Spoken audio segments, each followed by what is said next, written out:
I took one of the most popular chicken recipes from Paula Deen and made it keto. Today we're taking the goddess of butter's comfort favorite chicken divan casserole and turn it into a low-carb version. It's one of the easiest recipes to throw together, and I know your family's gonna love it just as much as mine did. Let's start with the topping. Chicken divan is usually topped with a breadcrumb topping or bits of crumpled up crackers on top, just to give it a crunchy, buttery flavor. Since we're making this low carb, we aren't gonna be using breadcrumbs or crackers, although you could use low carb crackers here, but instead we're going to use a 1/4 cup of almond flour and a 1/2 cup of grated Parmesan cheese as our keto breadcrumb base. You could also substitute either of those with ground up pork rinds, also called pork panko. That would be a 0 carb option and also provides a really nice crunch. But I went with these two just because it's the two most common breadcrumb substitutes if you're going low carb. Set that aside and then let's work on the base for our casserole. Paula's recipe calls for 2 cans of condensed cream of mushroom soup, which is really a staple if you're making any sort of creamy, buttery comfort casserole. However, it's filled with some not so good for you ingredients, plus those 2 cans can add around 40 grams of carbohydrates to your dish. So what I like to use in place of that is a carton of this mushroom bisque by Kettle and Fire. It's not made with any of that MSG junk, and it only has 8 grams of carbs per carton. It's my go-to replacement for cream of mushroom in my keto recipes. Just like Paula did, we're adding in a cup of mayonnaise and a cup of sour cream. And any type of mayo could be used here. You could use avocado mayo if you're looking for a more healthy oil substitute. Now that this is mixed, let's finish adding in the rest of our casserole ingredients while I share with you about my sponsor for today's video, which is Element Electrolytes. Add in 8 ounces of shredded sharp cheddar cheese. Element is my go-to electrolyte mix that I pretty much have every morning. On a low-carb diet, and since I try and avoid processed foods when I can, I'm not getting as much sodium as I used to. In fact, I'm not even sure I'm getting enough sometimes.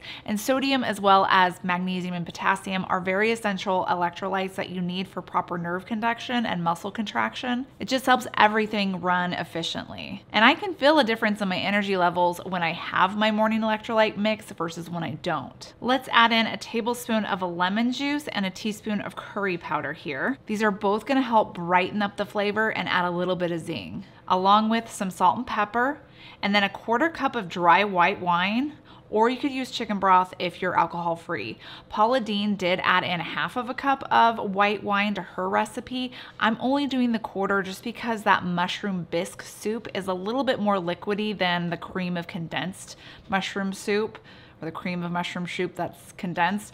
So I don't want to use as much liquid here as I would if I was using that fake crap. I love Element because it has a lot of electrolytes in it.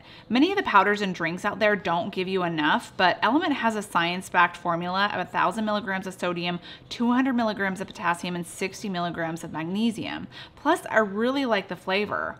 I've been on a citrus kick lately this summer, so I'm all about the orange, grapefruit, and citrus flavors from Element. Right now, Element's offering my viewers a free sample pack with any order. This is a great way to try some of their flavors before you buy a ton of them. To get yours, just go to drinkelement.com/KetoFocus. All right, now that the sauce for our casserole is mixed up, it's time to add in our chicken. This is about 6 cups of shredded cooked chicken, and I found the best, simplest way to do this, since it's a really easy casserole recipe, is just to use a rotisserie chicken from the grocery store and then just pick off all the meat and cut it into smaller chunks. It's so much easier than cooking your own chicken. Add in around 20 to 24 ounces of frozen broccoli, which is about 2 packages of broccoli for me. Just make sure that you thaw it out and drain it before you add it in. So I guess at that point it's not frozen anymore. This is just so creamy and delicious just like this. It's tempting just to eat it by the spoonful right here, but we're actually gonna bake it. Pour this into a casserole dish, whatever large size dish that you have,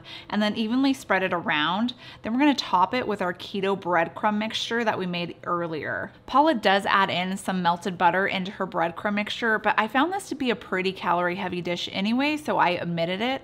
Plus the almond flour and the ground Parmesan cheese add in a lot of fat and calories as it is. So I didn't add any butter. Blasphemy, I know, and Paula is probably really pissed at me right now.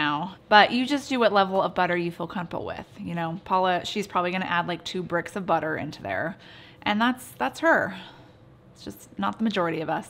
This will bake at 350 degrees Fahrenheit for around 40 minutes. If you find that the casserole isn't as golden brown on top as you like, then just put it under the broiler for a few minutes under low, and then it should turn golden brown. This is so creamy and good. It tastes just as good as the original, but without all the extra carbs. And if you want more Paula Deen and to see how I turned her famous peach cobbler keto, then click right here.